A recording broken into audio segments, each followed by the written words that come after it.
nganta sebagai samas makorja konforja asamason. Nah, tugas di pelayan khusus kalau di samas sebagai pelayan khusus adalah untuk memperoleh berkat dari Tuhan, memperlengkapi seluruh atau sebagian warga IKPS. Nah, sesuai beban visi misi di IKPSO, perubahan-perubahan yang berdasar di tengah-tengah di gereja, tengah-tengah di Guruta, asal memang sebagai hamba Tuhan, sebagai majelis, sebagai samas, maka kita memang memanfaatkan media-media sebagai sarana dalam pakai kita untuk menyelamatkan jiwa-jiwa masuk ke kerajaan negara. Testimoni berma baik kita singali karon, baik melalui tim kreatif maupun membuka tiga lintai tengah-tengah ini dengan sebagai jemaat, baik ay mungkin IKPS Malingkar membuka cek. Bagaimana caranya? Soalnya caranya asli boy kita menghadirkan pelayanan gereja efektif dan efisien. Kalau ini kan angko berkaca kita bagi tata ambilan peraturan rumah tangga IKPS, karena kata-kata kita sama lagi paham do majelis. Tapi efisiensi dan efektivitas ada negatif bunga. Jadi kita goran desa samas, kita goran desa situa, jabatan desa bali. Tapi lama mau berdampak yang khusus aja ujung lagi, teman-teman di keluarga gitu, teman-teman di gereja. Nah itu dia ya, kasih begitu ditanya diri semangga, apa jadi dia, dan tentang keluarga dia mampu sebagai pelayan. Nah ini benar. Nah sebagai contoh bahwa kita bagi bahan tapi sudah jelas disebutkan bahwa ada dua hal yang boleh kemandi dipakai kita, fungsi wanita sebagai pelayan yang berdaya guna atau efisien dengan efektif. Nah terlebih enak, maka kita harus sebenarnya memiliki data jemaat yang valid. On jadi sama sekali. Aliran validasi data di kuliah salah satu. Contoh nih kan, foto itu mau kita pembinaan kesalahan lain, khusus database jemaat. Pailang lewat SMSM samas, maka jelas bantah harga depan database nih, tidak tahu.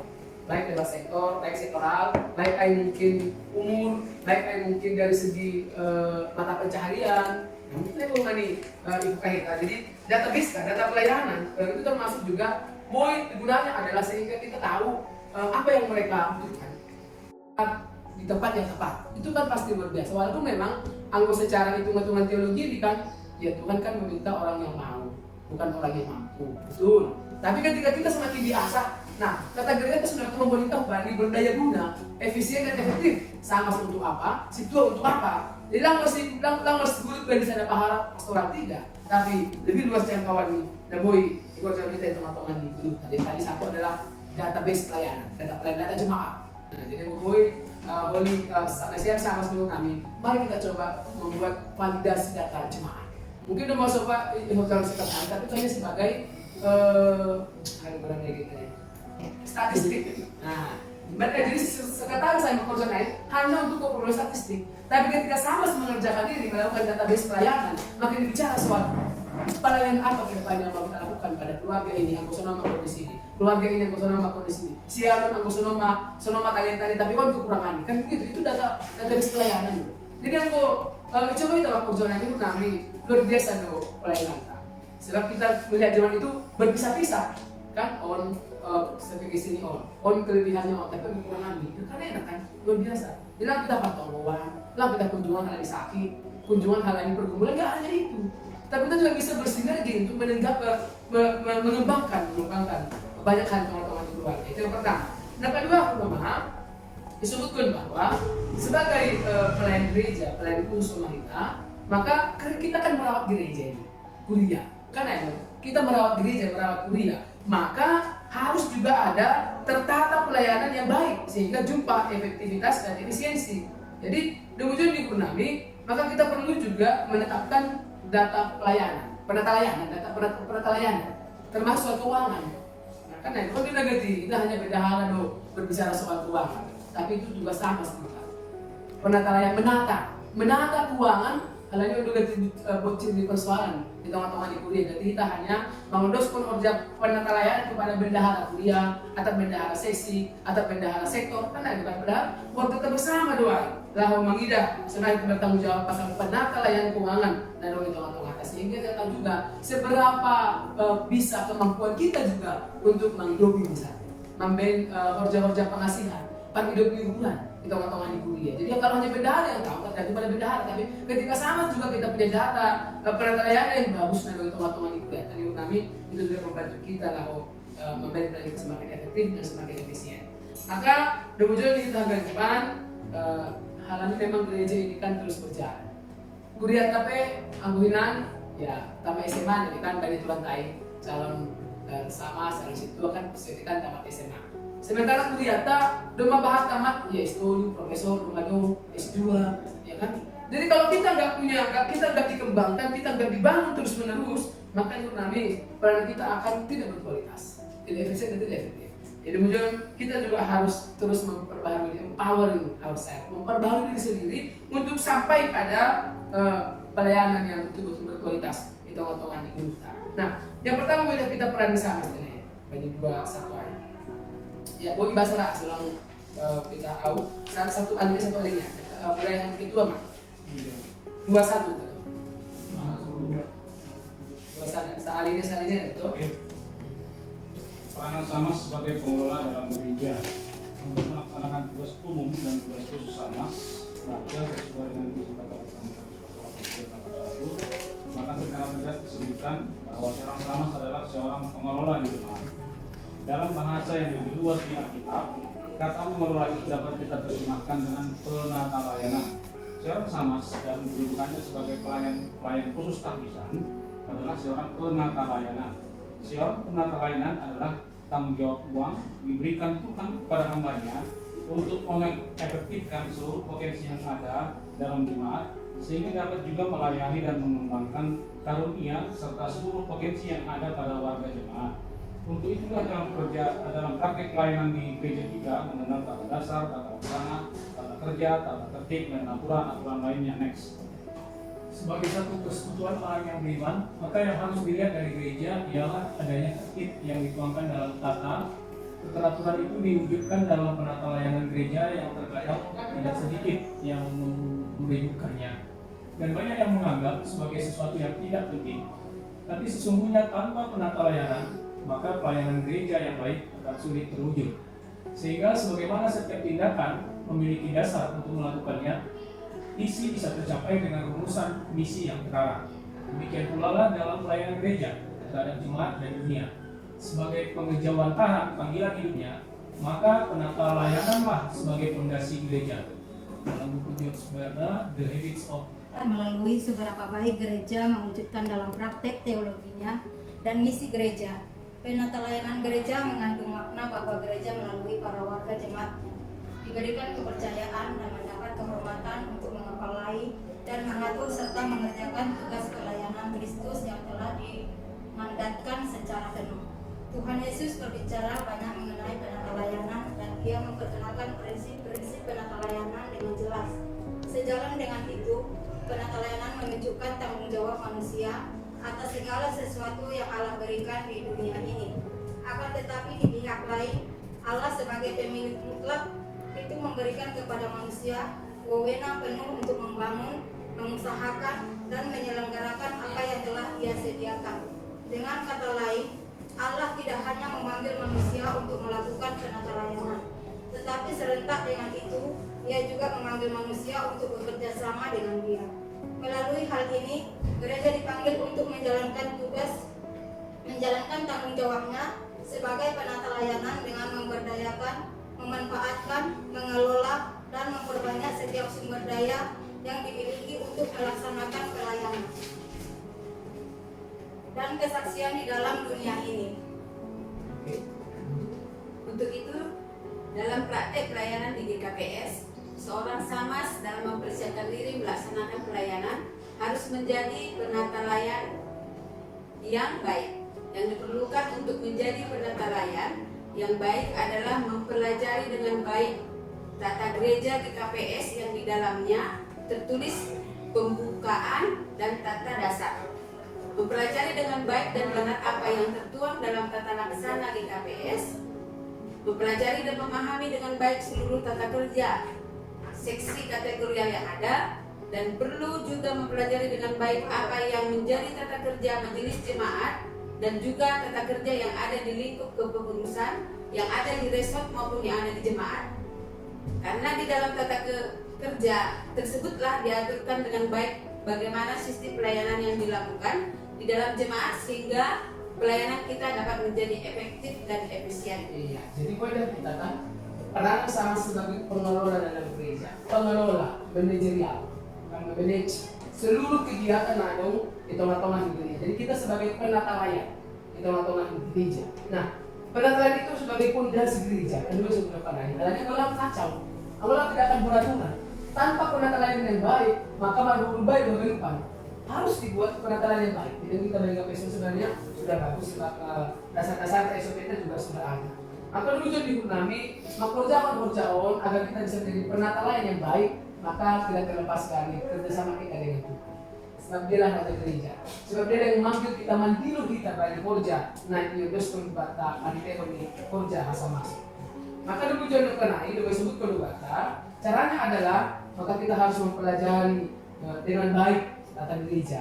Bagi tata gereja harus paham. Halnya apapun yang terjadi, case apapun yang dapat kita atau dunia, maka dasarnya selalu tata gereja dan alasan.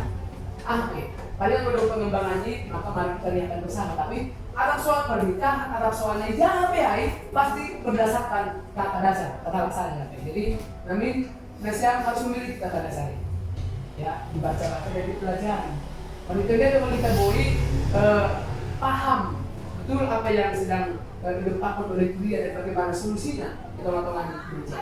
Itu bagian yang pertama. Jadi sama sebagai pengelola dalam gereja. Lanjut 2.22.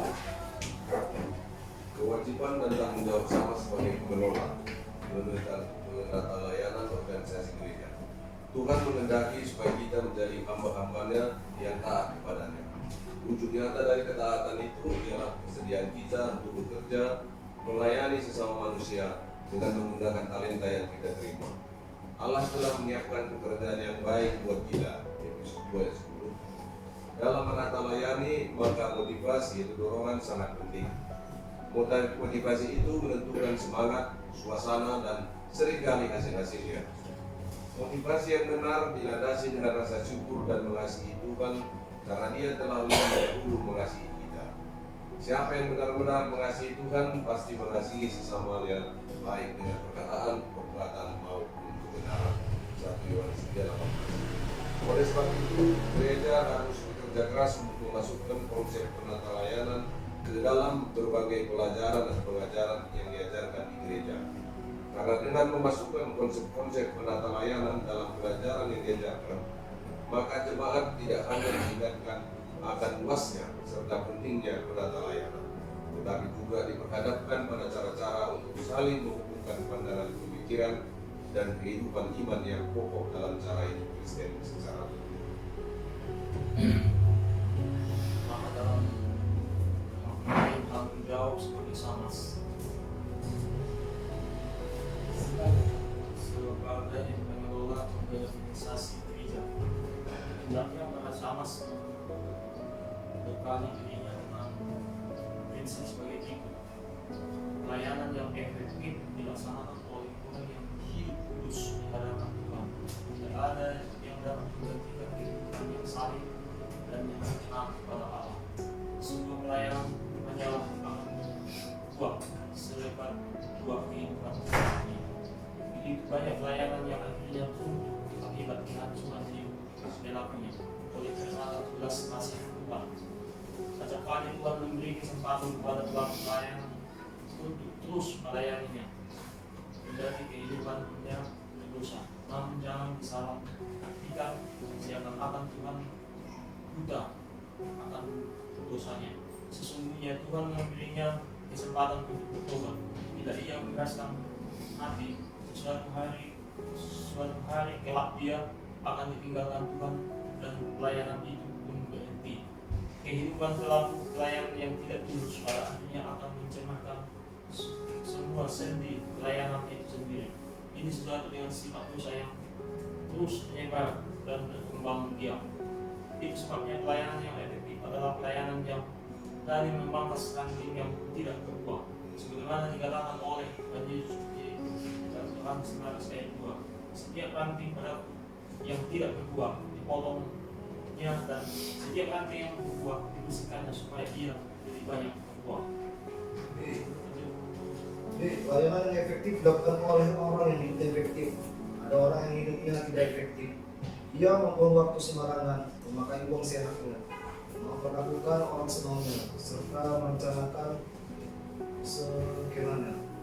Orang yang hidupnya sendiri tidak efektif tidak akan dapat melakukan pelayanan yang efektif. Untuk Tuhan dan beriman kepadanya tidak identik dengan hidup seenaknya. Sebaliknya, Tuhan dan beriman kepadanya menuntut adanya pertanggungjawaban dan kehati-hatian.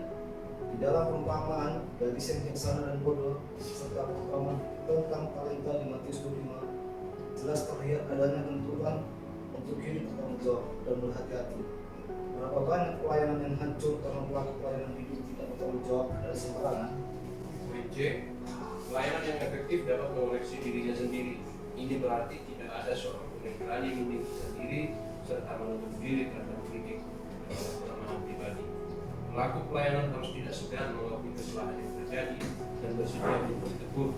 Sayangnya ada banyak pelayan yang diisi oleh orang yang puas diri dan tanpa menutup dada. Akhirnya orang ini tidak lagi terbuka terhadap saran dari sesama dan tidak ini terjadi, pastilah tidak lama lagi ia benar sulit mendengar suara Tuhan. Itu sebenarnya pelaku pelayan mesti membudayakan kebiasaan bersedia dikoreksi. Jika pelaku pelayanan menerapkan budaya tidak bermasalah, maka sesungguhnya ia telah meluncur ke jurang Tuhan. Raja Saul tidak dikelilingi oleh orang yang berani melakukannya, sebab ia memang tidak bersedia ditegur. Pada akhirnya ia hanya dikelilingi orang yang mengatakan apa yang dia inginkan. Kita tahu akhir kehidupannya binasaan. Sebaliknya dengan Raja Daud, ia dikelilingi orang yang berani menegurnya, sebab itulah budaya yang diterapkan. Ia bersedia ditegur manusia dan orang yang bersedia ditegur manusia lebih mudah. Iya, jadi dari poin nomor 2 ini yang bijaksana sebagai pengelola penataran organisasi gereja, jadi sumbernya itu selalu motivasi bukan daya dorong yang mendorong kita untuk melakukan sesuatu. Nah, ada beberapa prinsip atau lebih mengenai bahwa jadilah pelayan yang hidup yang kudus di hadapan Tuhan. Sebab Tuhan yang kita layani, yang kita sembah adalah Allah yang kudus. Maka kita harus menguduskan diri. Artinya pelayan yang kita miliki betul-betul berdampak ke tengah-tengah di gereja. Jadi kalau bagi beberapa disebutkan ada banyak pelayan yang hidup hancur, ya gara-gara ya dia tidak hidup sesuai dengan apa yang Tuhan tetapkan dalam hidupnya. Ya, Saul dan Salomo, Saul juga seorang raja, tapi dikelilingi oleh orang-orang yang nggak mau mengkritisinya. Jadi penikmat sudah nyaman di kehidupan dia. Tapi kalau kita lihat Daud membunuh dan dosanya, tapi dari nada bertuah kembali bahwa apa yang sudah kau lakukan. Mereka mencintai Daud dengan kritikan dan kritis yang mereka berikan. Beda dengan Saul. Saul juga ada punya banyak orang-orang kita, tapi gak ada yang berani mengkritisinya. Sehingga Saul dan hidupnya dicabut Tuhanlah rohnya dan diberikanlah itu, diurapilah Daud menjadi raja. Kami teruskan 2.3 sampai jangan naik dan 2.3 Samas sebagai pengelola pelayanan yang memahami sistem administrasi dalam pelayanan. Setiap gereja baik kecil maupun besar harus mempunyai sistem administrasi dan manajemen yang jelas.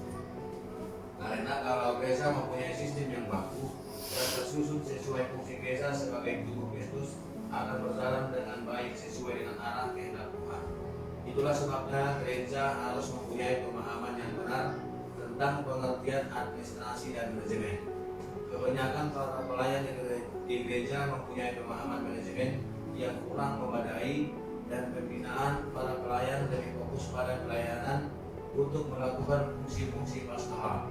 Selanjutnya, sedikit gereja yang dapat mengumpulkan sekelompok warga jemaat yang berpendidikan atau memiliki keterampilan manajemen. Dengan demikian, perencanaan, penetapan tujuan atau sasaran, dan fungsi manajemen lainnya sebagian besar justru diabaikan. Gereja merupakan sebuah organisasi sekaligus sebuah sistem yang menjalankan fungsinya secara dinamis. Karena gereja merupakan suatu kehidupan bersama yang mempengaruhi lingkungannya dan sekaligus dipengaruhi oleh lingkungannya. Gereja sebagai sebuah sistem tentulah kinerjanya perlu diolah dan dimanajemenkan sebagaimana mestinya agar visi-visi tujuan dan sasarannya dapat tercapai. Maka perlu memahami dengan baik visi-misi GKBS, rencana strategis GKBS, 5 pilar pelayanan GKBS, dan semua itu sudah ditentukan dalam program pelayanan setiap tahun melalui menurut. Dalam materi ini, hal ini tidak dijelaskan secara terperinci karena sudah dijelaskan dalam pelajaran sebelumnya. Tetapi prinsip yang kita harus pegang adalah bahwa secara manajemen dan organisasi, gereja kita sudah menggunakan sistem pelayanan yang terarah dan fokus untuk menjadi gereja pembawa berkat. Sehingga untuk setiap aktivitas pelayanan yang menjadikan pelayanan kita efektif dan efisien, maka fungsi-fungsi manajemen gereja, yaitu pertama perencanaan atau planning, adalah memikirkan apa yang akan dikerjakan para pelayan dengan sumber yang dimiliki. Kedua, organisasian atau organizing dilakukan dengan tujuan membagi suatu kegiatan pelayanan yang besar menjadi kegiatan-kegiatan pelayanan yang kecil. Pelaksanaan atau equity adalah suatu tindakan mengusahakan agar semua para pelayan berusaha untuk mencapai sasaran sesuai dengan perencanaan pelayanan yang telah ditentukan. Pengendalian atau controlling adalah proses pengawasan dan pengendalian performa para pelayan untuk memastikan bahwa jalannya pelayanan sesuai dengan rencana dan SOP yang telah ditentukan. Ya, jadi itu dia tuh, sama sebagai pengelola pelayanan yang memahami sistem administrasi dalam pelayanan. Jadi kemudian kami ke depan kita juga akan buat nanti pembinaan tentang pengelolaan keuangan sehingga sama itu boleh membuka catatan kerja juga untuk menata administrasi dan pelayanan. Kita menggunakan beberapa yang harus kita lakukan. Yang pertama yaitu besok mengenai ada planning, ada organizing, ada actuating, ada controlling. Jadi ini proses yang harus terjadi, yang harus kita dapatkan. Itu atau lagi Haji Wilanta sebagai pelayan yang memahami sistem administrasi dalam pelayanan. Jadi terima kasih Nang. Materi yang memang aktual, memang yang dalam gereja termasuk di atas ada Leon. Mungkin banyak pikir-pikir jemaat memulai gereja di Kesulikan menghidupkan mengelola organisasi gereja yang efektif. Mungkin dalam sisi keuangan, bagaimana menghubungkan jemaat satu dengan yang lain, komunikasi gereja dengan jemaat-jemaatnya, apalagi isu misalnya soal ini gereja berpikir keras buat suatu cara efektif dengan situasi pada saat itu, termasuk masalah keuangan. Jadi yang mengalami sudah ngomong Hanami mungkin ditunjuk sebagai tim multimedia, tim kreatif, mencoba mencari cara sebenarnya memediakan bangun kita. Ada media sosial juga terbaru, kita lagi mencoba semua website ya. Lagi website namanya Johon itu bisa ada semua database. Kita bisa upload sama kenai, mungkin terbuka kita mengupload tata laksana tata dasar kita upload. Audit keuangan terbatas bisa dicek sama anggota jemaat. Nah, mungkin hubungannya maupun ketua kelas, daftar aset juga nanti kita akan upload di sana. Jadi semua data bisa dicek dari jemaat. Berkembang sedang sosialisasi boleh mengira perlu kita. Pelayanan efektif harus hidup kudus, harus efektif dan disiplin. Kata luar pelayanan yang efektif dapat mengoreksi diri sendiri. Efektif, disiplin, apapun mengoreksi diri sendiri, termasuk pribadi problem malahnya. Kalau ini jujur anggota gereja ketika melakukan sesuatu itu pelayanan terus dikritik, padahal sebenarnya lumaluja, kan? Kesediaan belajar bahwa kita memang tidak lepas dari kesalahan. Supaya nanti, cuman memang kita kan sebagai pengkritik, anggota kita sebagai pengkritik harus benar-benar pengkritik yang penuhi kasih, bukan dengan kebencian. Kan kalau masuk naik bagi yang merasa salah, klik terus. Nah, dulu memang mengkritik sampai sepuluh sekali supaya nanti yang dikritik pun merasa dia disupport. Jadi kedua untuk yang disiplin autis pribadi saya bukan kan. Ya termasuk setiap pembinaan terus gereja, tapi untuk gereja usaha tuh menami datang lebih cepat dari awal supaya nanti tidak mengganggu persiapannya guru dan dampaknya. Jadi mungkin bahan diskusi tenang untuk masukan bantuan. Terima kasih. Memang tetap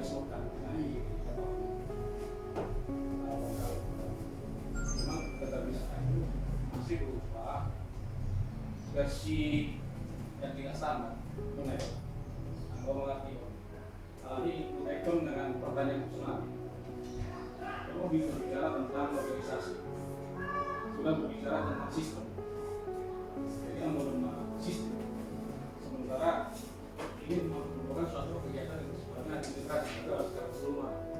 Bagi yang menuntut di pemilihan CC itu tergantung gereja tersebut. Ya, misalkan si Malika terserah PNJ kemana dibawa si CC masuk. Tapi kalau udah bicara sistem, itu tidak bisa bicara seperti itu lagi. Itu harus distandarisasi. Apakah ini masih tipe kan? Karena CC itu adalah menggambar seperti CC dengan CC sama dari dua. Jadi alangkah baiknya kalau sudah bicara sistem, sudah bicara organisasi, tapi ini adalah areanya kantor pusat. Mungkin bisa dibahas di Sinopol ya, bahwa harus distandarisasi untuk setiap gereja. Jangan memberikan pengertian yang salah. Kalau diserahkan kepada KPS Malika, pasti menerjemahkan dalam kondisi yang tidak sistem. Kalau kita bicara sistem, harus standar. Kalau sendiri mah, sebagai pemeriksa keuangan, saya hanya bekerja paling lama 3 jam dalam setahun. Kenapa itu terjadi? Karena job description-nya jelas, sangat tidak jelas. Begitu juga kami badan pengembangan, saya sebagai sekretaris. Job description-nya tidak ada, tergantung saudara masing-masing. Begitu juga CSD, begitu kan masuk jadi SAMAS. Kalau kita bicara sistem, harus ada standarisasi. Jadi ini area-area kantor pusat. Mungkin penghasilan satu orang misalkan ada di atas 10 juta, ada di 50 juta, mungkin bisa diatur. Misalkan kita mau aset lah, aset itu kan rencana kita akan beli. Mungkin kita bisa minjam karena kita tahu database bahwa dia punya penghasilan misalkan saat itu 1 Jadi kita sebagai CC kan bisa menggerakkan bagaimana sumber daya itu diperoleh dalam bentuk talangan. Itu salah satu contoh kalau lebih aplikasi. Menarik ini memang Anggoy Pak sudah mau gitu membahas tata kerja lagi. Jadi periode 2020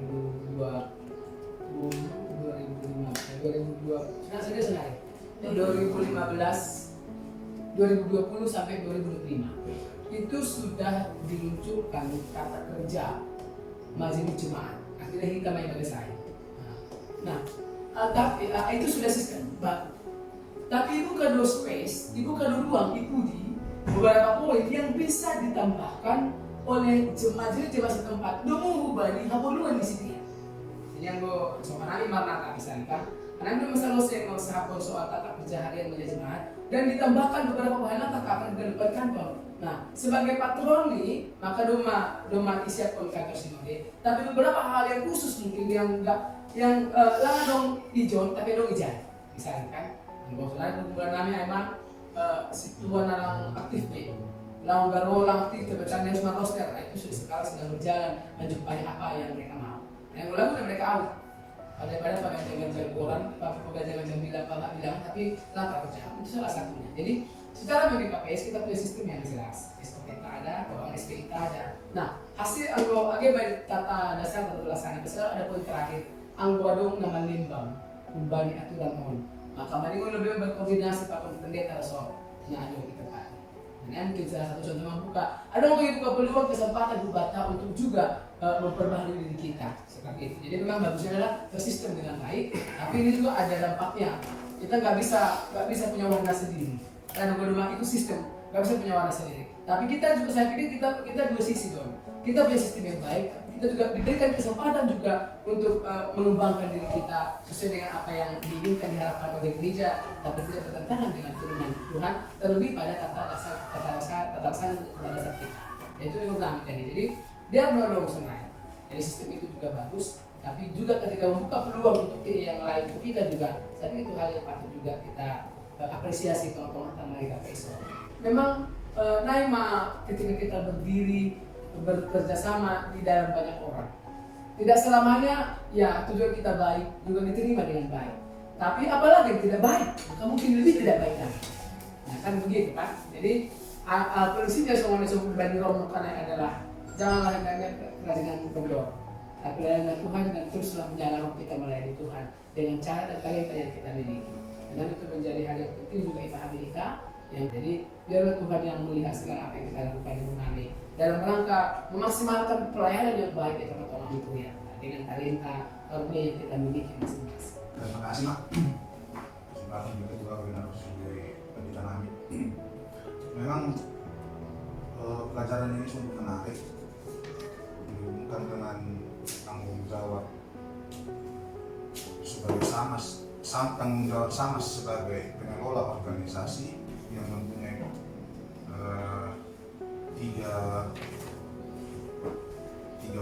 tiga item: pelayanan yang efektif, yang hidup kudus, pelayanan yang efektif dengan hidup efektif, pelayanan yang efektif dengan mengoleksi diri sendiri, dihubungkan dengan sama sebagai pengelola pelayanan yang memahami sistem administrasi dalam pelayanan. Mengobat 4 poin benar. Perencanaan, apa yang ada di sistem organisasi modern yang secara tertulis dalam tata laksana atau dulu ART dan anggaran dasar rumah tangga kita sebagai KPS Agenda Nasional Erosi Jemaat ini sudah ada. Cuman yang kita rasakan mungkin, akhirnya semua kan kami merasakan kekurangan pemikir terlebih untuk perencanaan. Apabila perencanaan itu berkurang, berarti dalam pengorganisasian dia akan melemah dia di dalam pengorganisasian, dia di dalam pelaksanaan pasti lebih melemah lagi, apalagi di dalam kontrol. Jadi ini perencanaan itu paling menentukan maju tidaknya sebuah organisasi. Dalam organisasi yang perencanaannya yang sudah matang, yang sudah tersusun rapi dan bisa itu akan dilaksanakan, itu akan dalam kontrolnya akan semakin baik.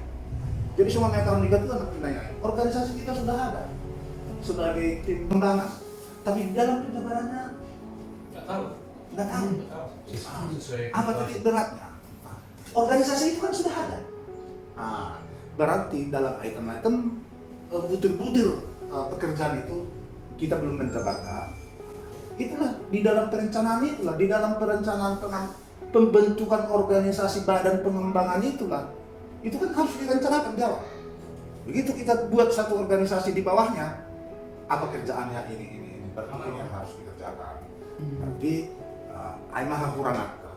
Kita masih syukur di KPS masih kita yang mengelola itu semua. Kalau kita bandingkan dengan, ya nggak usah lah membandingkan secara negatif.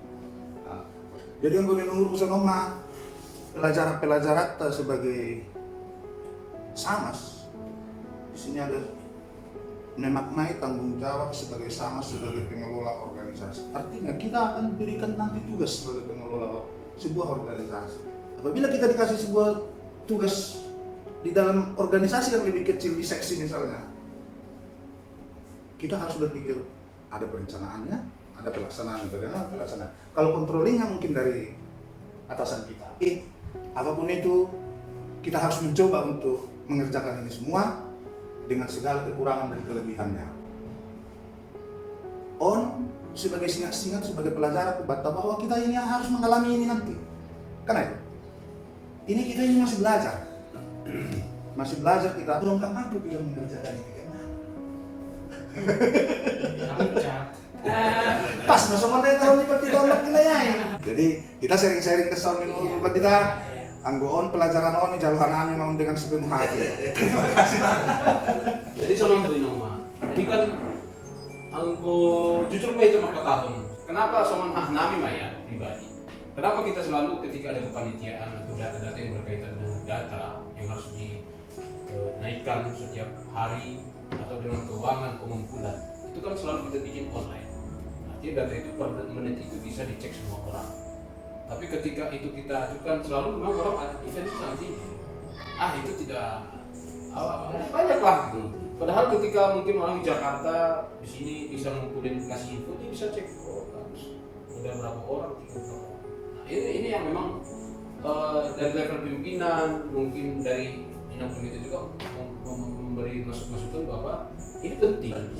Mungkin kita memposisikan diri atau merubah mindsetnya para pelayan kita, rekan pelayan kita di situ bahwa kita itu satu rekan kerja Tuhan yang selevel.